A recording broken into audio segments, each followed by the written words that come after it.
up, nerds? My name is Leslie Smith. Welcome to The Nerdy Narrative, a channel where I talk about all of my adventures in reading. Today's video is all about the things I read this week, what I finished, what I'm still working on, what I plan to read next. So let's just jump right into it. Starting with, I got a new book in the mail and I am so glad to have this one in my hands.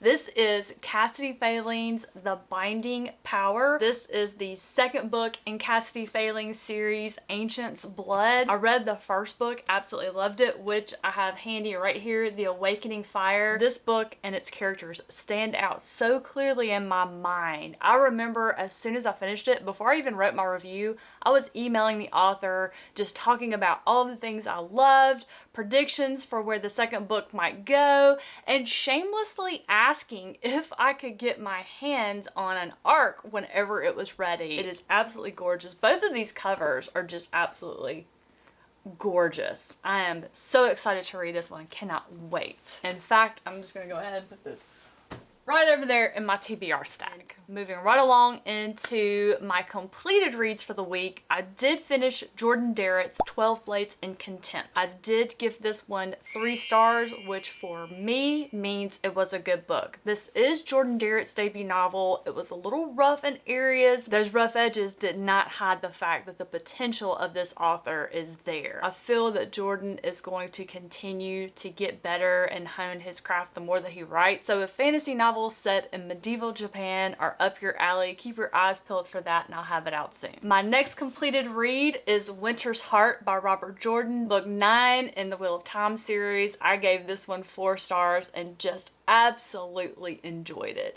If you're wondering why I docked it a 5th star, it's the usual complaint with Robert Jordan. Excessively long descriptions that just don't need to be there. If this is a throwaway character that's just meant to deliver a message, I don't need a full physical description. I don't need to know how they walked. I don't need to know what they were wearing and the colors. Even knowing they're coming, because I've read this series so many times, they're still not tolerable. But the plot is, and wow, do things really start popping off in this one. I won't go into detail about what's happening because it is book 9 in the series. There are people that are reading the series. It's a read-along hosted by the Literary Apothecary. I'll have her channel linked down below if you want to join the Discord. Whether you're reading the books for the first time or want to read the books or have read the books, if you want to just jump in and see what we're saying about them, feel free to pop in and join that at any time. I recently started a new horror short story collection by John James Minster called The Vengeful Dead. I did make the decision to DNF that collection. These stories, or at least the ones I've read the first 4, just aren't my cup of tea. I enjoy reading different things, but there are certain things that I do not care to read about. If it's just one story, I'm good with that. But if it is in multiple stories and it seems like it's going to be part of the theme of the collection, then I'm out. The first story was about 3 teenage boys. They had formed something called the Practical Jokers Club, where they would film pranks and post those on the internet. Where the horror element got kicked off in that one, the 3 boys ask another girl to film an adult film where they pretend they kill her. There's a type of adult film that's called snuff where that happens, and that's just something I don't care to read about. They didn't get into the details or anything like that because stuff and things happen, so I was fine with that. I believe the second story was called The Book of the Dead.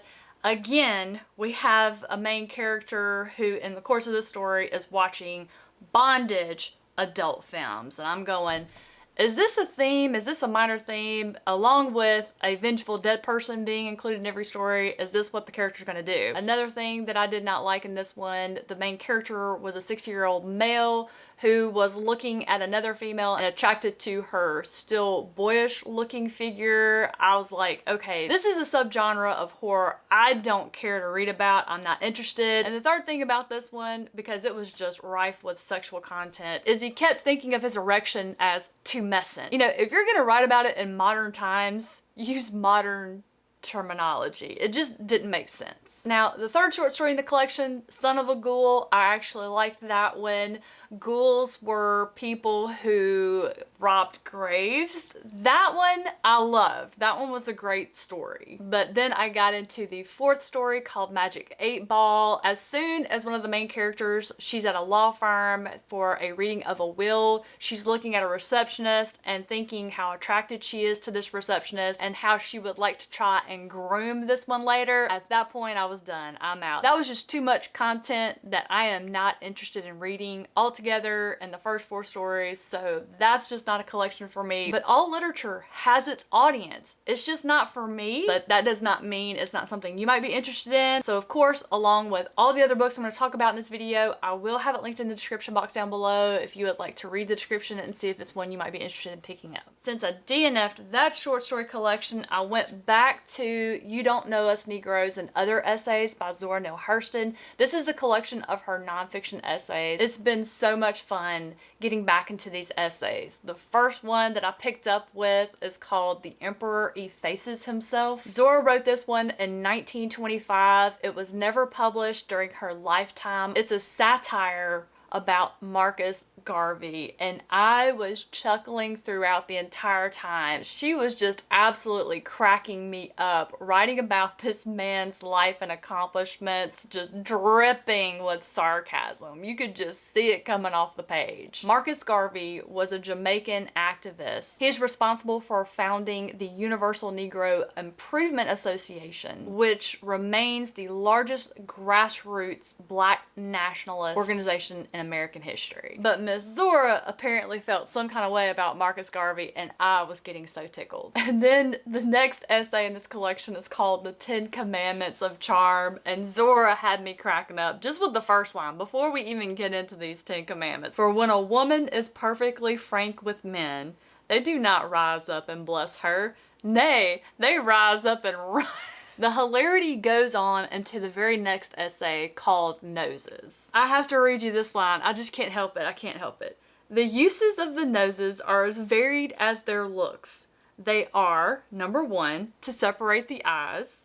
Number 2, to keep the lips from running up to the forehead. And number 3, to wear powder. 4, to whiff and locate one's food. 5, to administer the snub.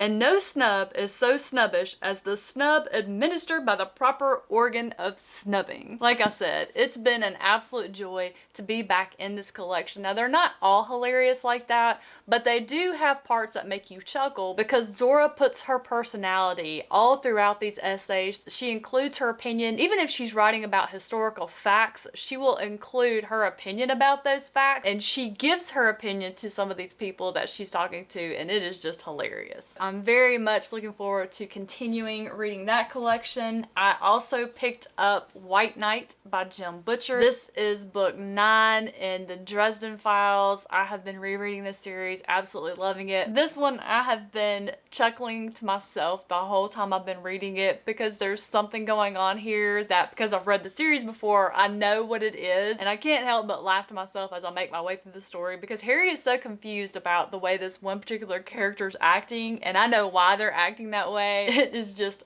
so funny.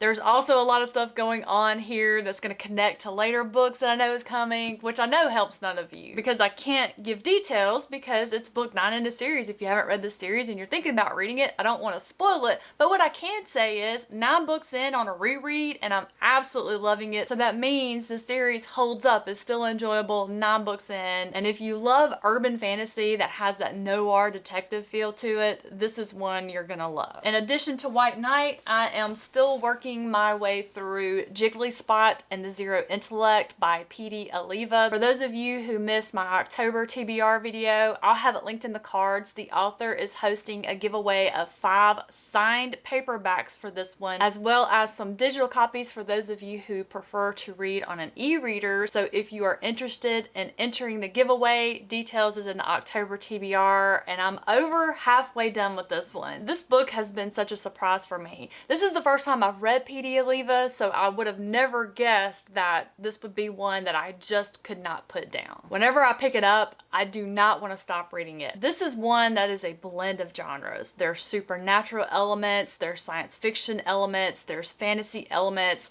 Horror is very predominant. It's a thriller, it's a mystery. Each chapter is from a different character, and there are several characters, but they're all very different from each other. The author does a wonderful job of differentiating them. There's no confusion whatsoever. Each of these characters, when you first meet them, they're not connected to each other in any way. Each of them has their own story or mystery that really pulls you in and makes you want to know more. As the book progresses, they all do start to connect and come together in one area, and that is when all hell breaks loose. What initially drew me to this book is the character that is featured on the cover. That is Jigglyspot himself, a serial killer who likes to dress as a clown, and his cover is he travels with a carnival. What other perfect way for a serial killer to hide their tracks? The carnival is only ever in town for a few days, so it would make it difficult to connect the dots and then find this carnival once it's left. It's really good. Without getting into too much detail that could lead to spoilers, Jigglyspot is in league with some demons, so there are lots of psychological elements here that may lead to some scenes that would be difficult for you to read. The author does provide a list of content warnings on his website for this one. I'll have that link down below if you want to check it out, but I have really been enjoying this one. Yes, there's some difficult things to read about, but the author writes it well, so I'm able to handle it, and I